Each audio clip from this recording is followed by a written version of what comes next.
Welcome to the Interview of the Vampire Superfan Roundtable. My name is Ray Gore, and I'm here with my co-host, Black Girl Talk Fangs, otherwise known as BGTF. You could raise your hand. And then Kristina from Vampire Insider. And we are here today with Christopher Geary, who plays Samuel Barclay. Barclay Samuel Barclay in season 2 of Interview with the Vampire. So first of all, thank you so much for being here. It's really cool that we have a vampire who is also part-time Talamasca agent and also part-time DJ. Is that right? Couldn't be. Can't be. They don't allow stuff like that on television. So Oh, yeah. Well, they wouldn't allow something like that in the Coven, of course. no, I'm no, sure no. there's security, I'm sure is pretty Oh yeah, tight. I'm security. Yeah, with Uh, the scythe and the Cheeto in the lock. That was oh, my. yeah. I'm so glad you saw that meme. So first, for a brief introduction, could you tell us who you are and where you're from and what brought you to the Anne Rice's Immortal universe? Ooh. First of all, thank you so much for having me, you three. The engagement and the love and the madness of the fandom has been, I mean, really overwhelmingly beautiful, and it's so comforting and nice and inspiring to see what these stories mean to you all. So thank you so much for taking the time to have me on. I feel so grateful to be a little part of this world now. I'm originally from Natick, Massachusetts, which is a suburb of in Metro West of Boston. And I've been acting since I was like 7 years old. I was good at nothing else, literally nothing else. And I didn't like anything else, just liked this. And so I kind of figured out at a young age that, okay, so this is what we're going to do. And I've just been doing that every day since. Wow, I'm really glad that you figured out your passion so quickly. I mean, Yeah, I you, mean, you know when you know. It's I mean, I great. do curse my 7-year-old self every now and then, but you know, Well, that's awesome. And were you familiar with Anne Rice's work before joining this production? yes. So I was like a big vampire kid. I loved uh the first Buffy the Vampire Slayer, the Christy Swanson movie. I was obsessed with it. I would rent it. I would either rent that or Clueless every Friday. And that's why I am the person I am today. That's And awesome. um so I was obsessed with that. I saw the movie at my ninth birthday sleepover. It was a horror themed birthday party. My parents, not in the room, didn't know what we rented. Who knows? They're amazing parents, but they weren't hover parents, helicopter. So like me and 5 other 9-year-olds watched the movie and were like, "Whoa, that was a lot to Universal wow, reaction. a lot to take on." Mhm. But loved it. And then I was Buffy, the TV show. I mean, it was my life. I got excused from so many like night events at school and church and everything, so I could stay home and watch Buffy because um you were not going to win. I'm watching that. And then I read the book when I was a teenager, so I'm very, very aware of it. Love the book. I was also like a big Aaliyah fan, so when Queen of the Dam came out, I was right there, ready to Wow. go. What? Best So part of that film, by far the best part of that film was It's Aaliyah. Aaliyah. I Yeah. mean, it's so sad because she was so incredibly talented, and more than that, she was just a star. She was one of those people that like no matter what route she's gonna go, she's gonna be successful at it. Um she was a great kind of idol for people my age because she was super talented, she was super herself, she was idiosyncratic, and then she was just stunningly gorgeous. And yeah, her physical work in that movie is gorgeous. Yeah. So a shame, but big love to Aaliyah. Well, I bet you're excited for season 3 then, because it seems that Samuel, the vampire Sam, made it out of that fire, He and lived. The Cheeto lived. the Cheeto lived.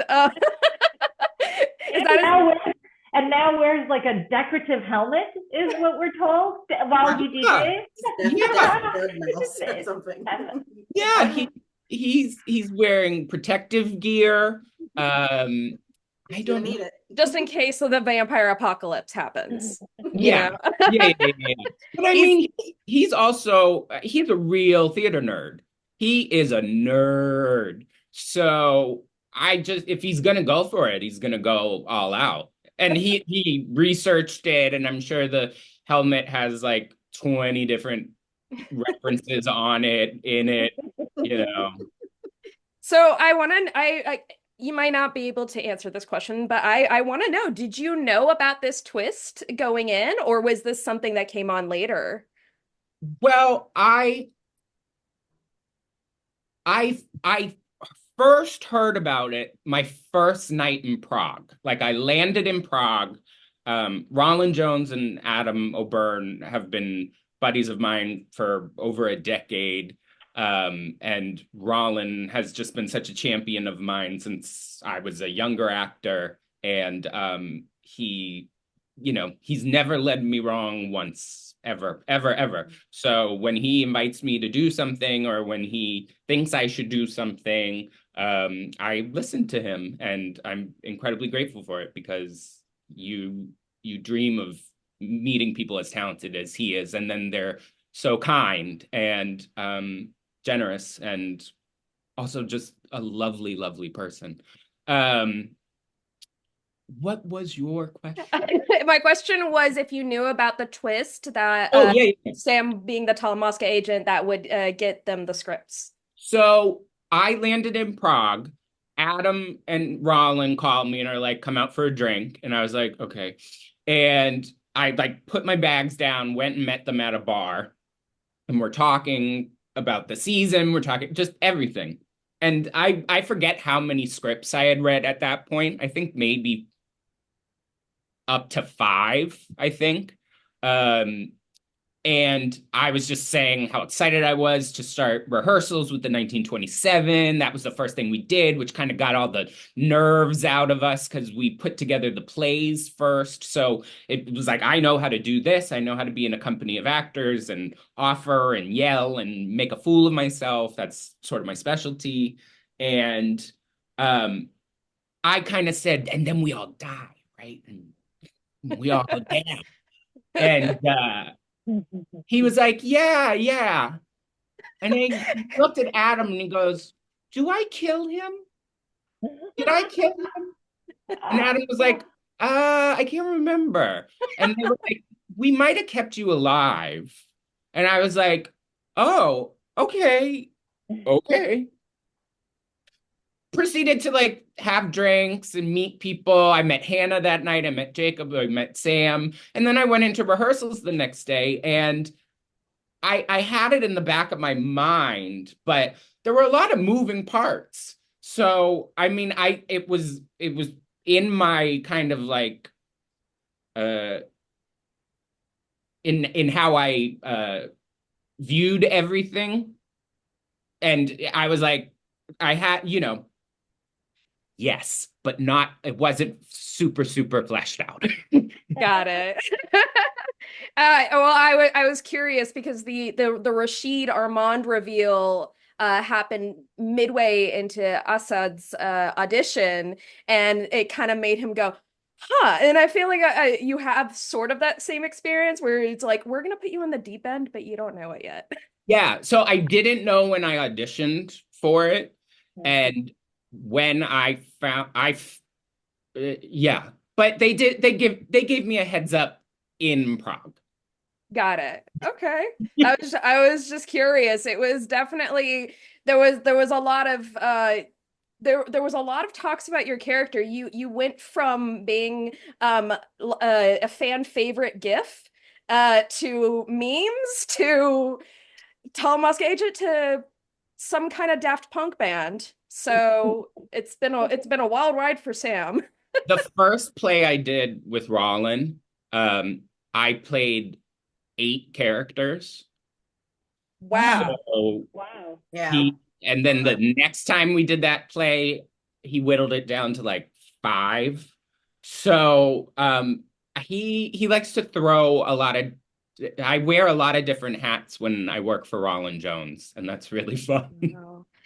I just wanted to follow up on the question about, oh, well, your point about it being working with like a group of stage actors, and how did that inform this experience for you? It sounds like we also talked with KP, and he said that was such a great feeling to just have that sort of camaraderie and a lot of joking and stuff. So how did that inform your experience? I mean, the first thing we did was form a theater company, and we did it day one of meeting each other, and just it was there was not a single person on set who was not fully involved in making this show great. And the level of respect and empathy and humor, everyone was so funny, everybody was so respectful. But like for the Coven, we built these plays first. I mean, designed by 1927, Esme and Suze, who are also incredible actors and people, and I love them so much. They're geniuses. Check out 1927. They're going on tour, I believe, this summer, fall around England with one of their shows. Go see them. They're so good. I said earlier, it got all the nerves out of me. You know, this was a huge set for a lot of us. It was the biggest set we had ever been on. And for our way in to be making crazy plays with each other, it just instantly got us into, I know these people, I know them really well, I've worked with them.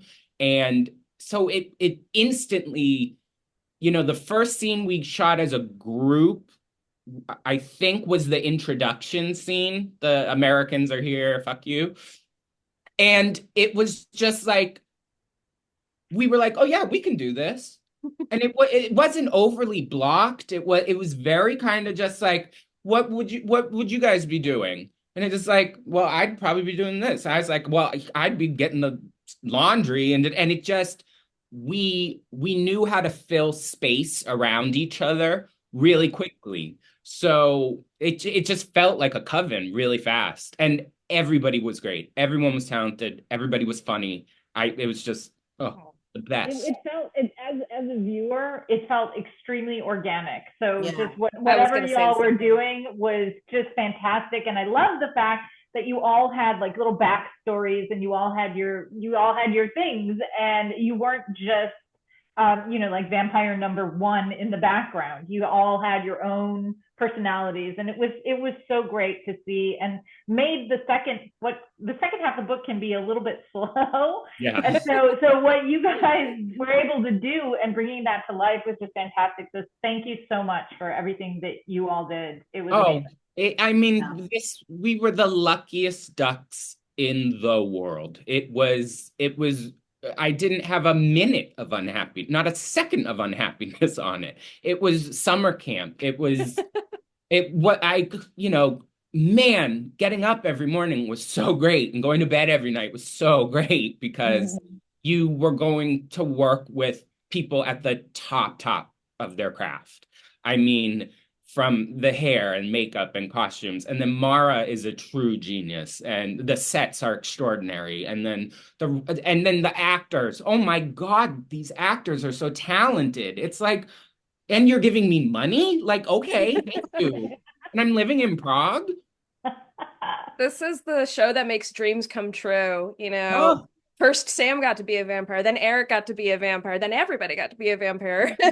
2 people whose dreams was to be vampires, and I think it just means that we should all strive for that, because it just sounds like it's an amazing time, both to be an actor and a vampire. I don't know what the difference is anymore. Well, it's funny when you put the lenses are what really, and it's funny, people feel differently about the lenses. I was like, as soon as those contacts went in my head, I was like, nobody can tell me I'm not a vampire. Yeah. Because you go to the bathroom and you're like, oh, I'm a vampire. So I liked the sensation of having them in because I was like, this is just a different species kind of homeostasis. And maybe your eyes feel like this because your other senses are heightened or you're able to do certain things. And so I always just felt like putting the contacts in was my way of being like, and everything is up for grabs. Everything is up for grabs because you're a vampire. Well, you know, I mean, and it's interesting that you're talking about like sensories and these new enhancements because to be honest, I mean, I love vampires, Buffy, the same things, you know, that you're mentioning. But I was like, what is DJ Sam? Can I call you DJ Sam? Is it okay? Can I call you DJ Sam? Can I call you DJ Sam? Hey, Sampire, DJ vampire. Sampire.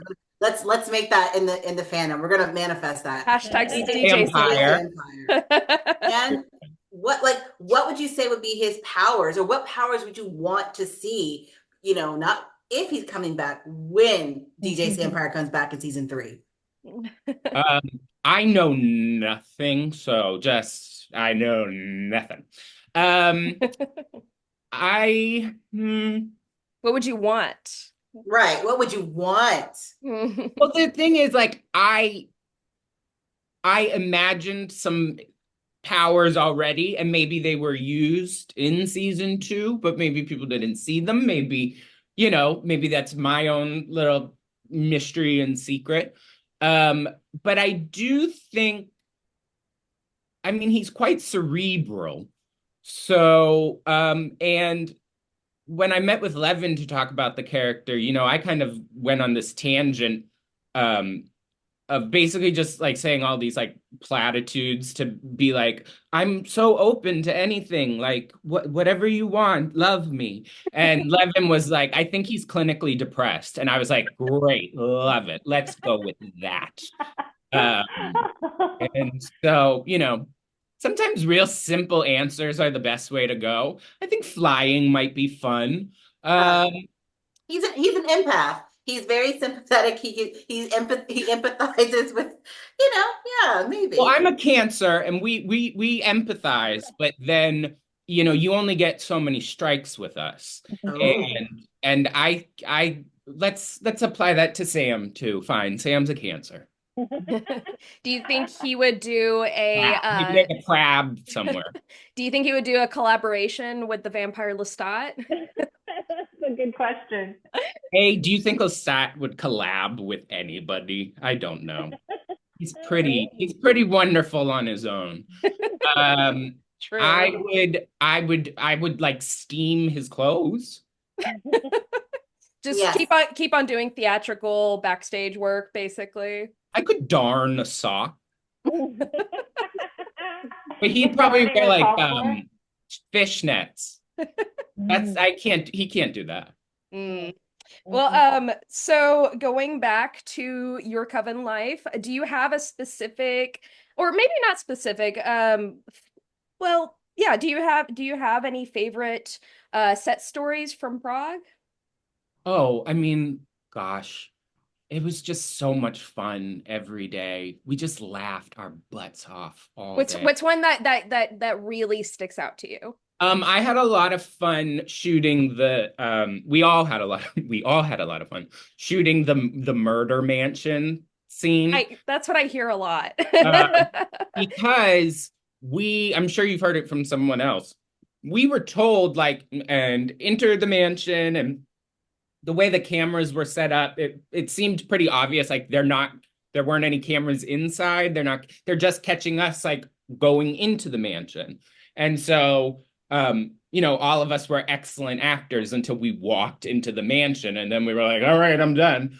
And then there were all these extras, like Czech extras dressed in like historical outfits, running and screaming from us in terror. And we were like, oh, I didn't know you were here. Hi. Let's try that again. And then also some of our stunt people. So then you're also going into a room where someone's dressed exactly like you, and you were expecting there to be no people. So you're like, not only are there people in tuxes running and screaming from me, but then there's a replica of me like throwing someone against a wall. I was like, this is so, well, come on. What a great day at work. Yes. Yeah.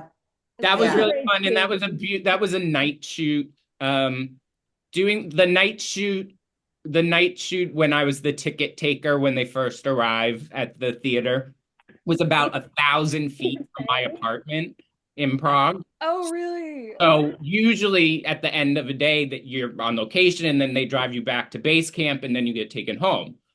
So I wrapped at like, I don't know, like 3 or 4 o'clock in the morning that night. And someone was like, okay, and now we'll take you back to base camp and then someone will drive you home. And I was like, my apartment is behind the building. I can walk.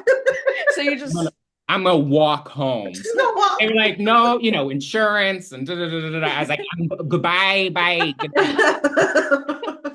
That was fun. And I had a friend in town, Maura Grace Atari, who played Antoinette in season 1.